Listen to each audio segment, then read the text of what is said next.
Fala, família Palmeiras, hoje é noite de Copa, meus amigos, e no vídeo de hoje a gente vai falar sobre toda a repercussão aí do vídeo da Mancha Verde e também sobre a preparação do Verdão pro jogo de logo mais, hoje às 7 da noite. Então, se você não é inscrito no canal, se inscreve agora, deixa o seu joinha, comenta aqui a sua opinião com relação ao placar de hoje e não perde tempo não. Já bora lá com o nosso amigo Vinícius Nicoletti com toda a informação da ESPN com relação ao nosso Palmeiras. Avante palestra! Bem, um beijo pra vocês, até daqui a pouco, meninos. Olha só, hoje também tem Palmeiras e Cerro Porteño pelas oitavas de final da Conmebol Libertadores, jogo de ida. E quem chega com todas as informações agora é Melbia Rolim. Melbia, seja bem-vinda. Bom dia pra você.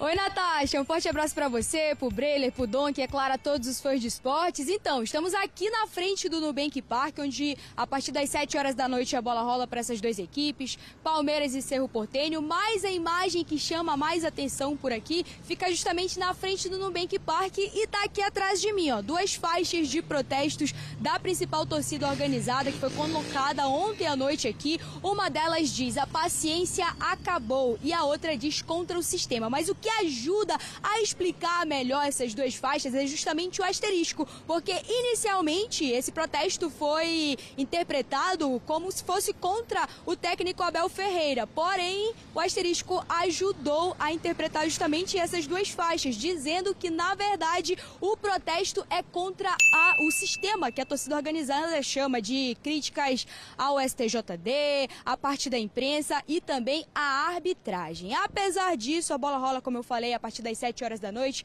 para Palmeiras e Cerro Porteño, duas equipes que historicamente se enfrentam desde 1999 pela Libertadores. Desde então são 18 confrontos oficiais, com 10 vitórias do Verdão, 5 empates e apenas 3 vitórias do Cerro Porteño. O problema é que nesta temporada o Palmeiras ainda não conseguiu vencer os paraguaios, porque enfrentou a equipe aí na primeira fase da competição, acabou empatando em Assunção em 1-1 e depois perdeu aqui no Nubank Park por 1-0. E o detalhe é que essas duas equipes voltam a se enfrentar em um momento de fragilidade do Palmeiras atuando dentro de casa, já que a equipe vem de 5 jogos pelo Brasileirão Série B, jogando no Nubank Park, 5 jogos, e dentro de 5 jogos a equipe conseguiu vencer apenas uma partida. E além disso, na última rodada do Brasileirão, acabou empatando em 0-0 contra o Internacional, uma partida bastante conturbada, com falta de criatividade e inspiração, como o próprio técnico Abel Ferreira pontuou.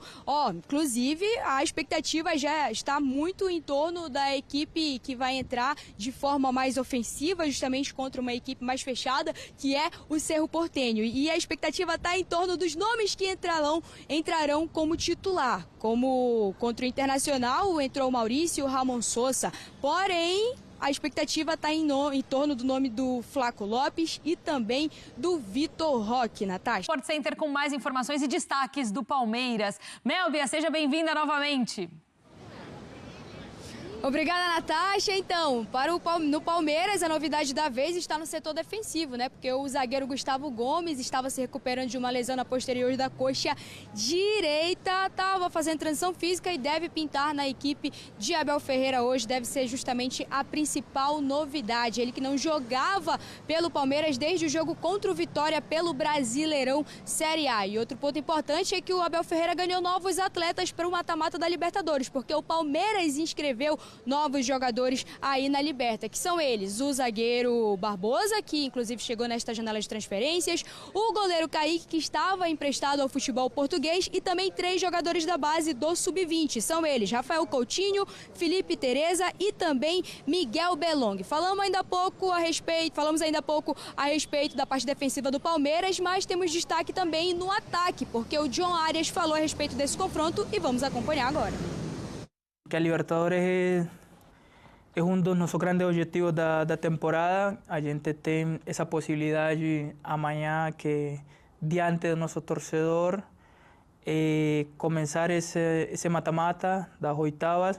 Claramente que o Cerro é rival difícil, rival que nós conhecemos, que enfrentamos na fase de grupos, mas eu acho que a gente chega preparado para conseguir tirar uma vantagem, que é importante voltar a vencer aqui na nossa casa, em lugar que somos muito fortes, e que claramente que eu não tenho dúvidas que amanhã o torcedor estará lá estará fazendo a sua parte. Então é isso. Sendo assim, a provável escalação do Palmeiras fica por conta da seguinte formação: com Carlos Miguel no gol, na defesa, justamente o Barbosa, Gustavo Gomes e Murilo, no meio de campo, Piquerez, Andrés Pereira, Marlon Freitas e Alan, e no ataque, John Arias, Flaco Lopes e Vitor Roque, que entraram inclusive no segundo tempo do jogo contra o Internacional, porém ainda assim não conseguiram trazer uma criatividade melhor ao ataque do Palmeiras. Por outro lado, o Cerro Porteño, que vem de uma derrota no Campeonato Paraguaio por 1-0, deve bem da seguinte forma: com Rofo no gol, na zaga, Merolha e Velasquez, nas laterais, Canhete e Ramírez, meio de campo bem povoado com Célio Domingues, Pires e Morel, e também Fabrício Domingues, e no ataque o Iturbe e o Vegete, que inclusive fez o gol da única vitória do Cerro Porteño nesta temporada em cima do Palmeiras. Então é isso, missão clara hoje para o Palmeiras, que é ser mais eficiente diante de um time, diante do Cerro Porteño, que já se mostrou dando grandes dificuldades ao Palmeiras nessa temporada. Natasha, volto com você. Tá certo, Melby, é um ótimo trabalho, um beijo pra você. E aí, Breiler, favoritismo está do lado do Palmeiras neste confronto? Está do lado do Palmeiras, mas precisa ser provado em campo, porque a gente viu nessa Libertadores o Palmeiras, assim como o Fluminense com Rivadavia, com muita dificuldade diante do Cerro Porteño, um time bem treinado pelo Ariel Holan, não vive o seu melhor momento na temporada, mas já demonstrou capacidade de ferir o Palmeiras, jogando no Allianz, inclusive o plano de jogo muito bem executado. O Palmeiras hoje precisa ser muito mais assertivo, precisa de mais poder de fogo na frente, por isso vejo com muitos bons olhos a volta de Vitor Roque e Flaco lá na frente, né? A dupla fez muita falta e essa dupla no auge, na ponta dos cascos, é de fato a chave para o Palmeiras ter mais eficiência no ataque. Quer completar, Donk? E é um jogo interessante porque o Palmeiras tem tido dificuldades com defesas mais fechadas, né? Não necessariamente foi o caso contra o Inter, mas que o Inter não ficou na retranca, mas se defendeu muito bem e neutralizou o ataque do Palmeiras. Foi assim com o Atlético Mineiro. E o Cerro também teve seus 30 e poucos % de posse de bola no jogo que veio no Bank Park. Não estou me policiando, está conseguindo, está saindo, né? É um processo, mas conseguiu fazer isso muito bem. Então é algo para ser testado, ainda mais no Palmeiras que lidou com essa dificuldade de ter sua dupla, né? De ataque. Até estou curioso para ver se vai o Vitor Roque e o Flaco Lopes mesmo, porque ficaram um bom tempo sem ser titulares juntos principalmente pela questão física do Vitor Roque. Mas é um jogo interessante que o Palmeiras é favorito hoje no confronto, mas vai ter que se provar em meio às dificuldades que teve na fase de grupos e também nos jogos recentes no seu estádio. Bom, família, então vamos lá. Até que enfim chegou, dia de Copa. Vamos comentar um pouquinho sobre o jogo de logo mais. Faltam pouquíssimas horas para o confronto diante do Cerro Porteño. Não sei como é que tá por aí. Eu já tô me arrumando aqui, meus amigos, para partir pro Allianz Parque. Espero te encontrar lá.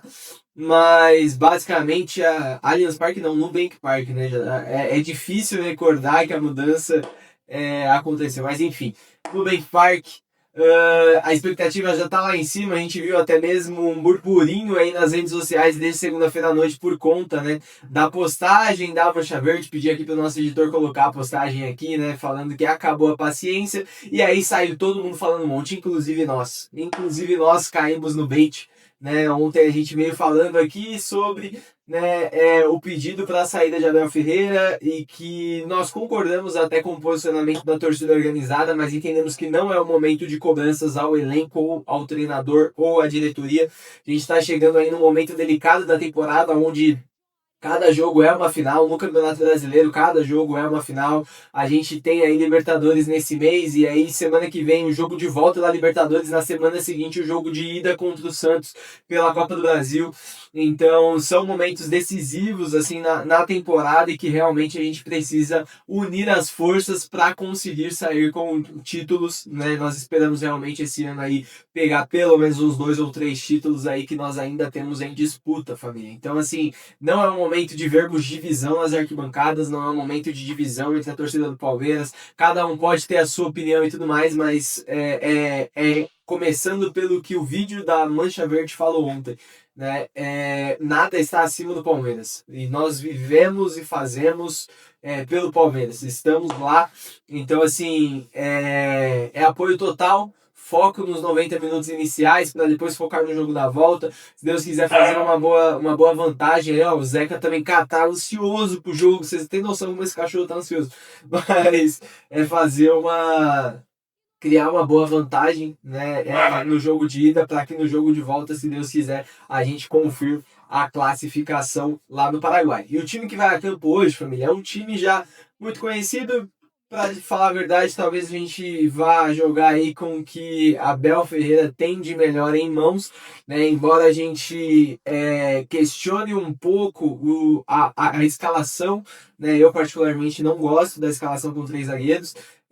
Acho que o time perde muito quando... É que assim, é complicado, né? Falar, pô, o time perde muito jogando com 3 zagueiros que não tem um bom passe, mas em contrapartida, quando não joga com 3 zagueiros, joga com Kelvin ou Giai de titular, que também não ajudam em nada. Então, basicamente, assim, o Palmeiras que vai a campo tem Carlos Miguel no gol, Alexander Barbosa, Gustavo Gomes e Murilo, formando o trio de zaga. Ala pela esquerda, Piquerez. Ala pela direita, Alan, tá? Então, não é o Giai, não é o Kevin. Alan é o jogador que atuará ali como um ala, voltando muito para marcar o lateral do Cerro Porteño, mas também tendo um poder ofensivo com bola, tá? Então, no meio de campo, aquele meio que nós já estamos acostumados: Marlon Freitas, Andréas Pereira e John Arias. John Arias caindo um pouquinho mais pela esquerda, visto que Piquerez, Palmeiras, ele não joga retinho, né? Não sei se vocês conseguem imaginar a linha comigo, mas temos a linha de zaga aqui, são 3 zagueiros. Na direita nós temos o Alan. Piquerez, ele não fica no mesmo posicionamento do Alan, né? Ele joga um pouco mais defensivo. Então, por isso, o John Arias acaba aparecendo um pouco mais pelo lado esquerdo. E aí, como vocês já sabem, a dupla de ataque é sempre uma incógnita, né? Maurício Sousa ou Flaco Lopes e Vitor Roque. Existe aí um entendimento de que Flaco e Vitor Roque devem voltar ao time titular para esse jogo decisivo, até mesmo por isso não iniciaram um jogo no último final de semana, família. Esse é o time que vai a campo e eu já quero perguntar para vocês. Coloca aqui embaixo o placar do jogo de hoje. Para mim vai ser 3-0 Palmeiras, e amanhã a gente volta, até faz um highlight aqui de quem acertar esse placar. Fechou, família? Avante palestra, vamos para cima.